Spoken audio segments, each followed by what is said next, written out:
कभी ऐसा हुआ है कि आपको लगा हो जैसे कोई दिव्य शक्ति आपके आसपास है?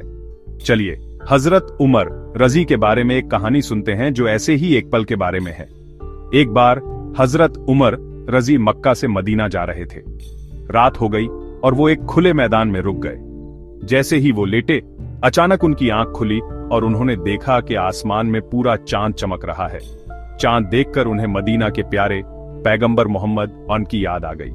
हल्की हवा चल रही थी, चांदनी बिखरी हुई थी और उस शांत माहौल में हजरत उमर रजी को लगा कि दुआ मांगने का इससे अच्छा वक्त नहीं हो सकता। उन्होंने हाथ उठाए और अल्लाह से दुआ मांगी, या अल्लाह, मुझे अपने रास्ते में शहादत देना और मेरी कब्र अपने प्यारे पैगंबर बस के शहर में बनाना।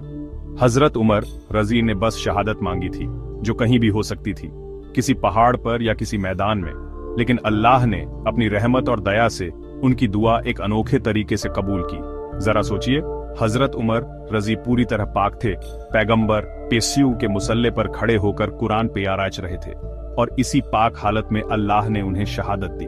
जी हाँ, जिस वक्त उन्हें जख्म लगा उसी वक्त उन्हें शहादत का सम्मान मिला। लेकिन बस इतना ही नहीं, हजरत उमर रजी ने यह भी दुआ मांगी थी कि उनकी कब्र पैगंबर बास के शहर में हो। अगर उनकी कब्र जन्नत उल बाकी में भी होती तो भी उनकी दुआ कबूल हो जाती, लेकिन अल्लाह ने अपनी मेहरबानी से उन्हें इससे भी बड़ा सम्मान दिया। हजरत उमर रजी को रियाज उल जन्नत में हमारे प्यारे पैगंबर आस के कदमों में दफनाया गया। कितनी अद्भुत बात है, उन्होंने शहादत और मदीना में कब्र मांगी और अल्लाह ने उन्हें उससे कहीं ज्यादा दिया। ये कहानी अल्लाह की बेपनाह रहमत और करम की याद दिलाती है। जब हम सच्चे दिल से दुआ मांगते हैं तो अल्लाह हमें सोच से भी ज्यादा देता है।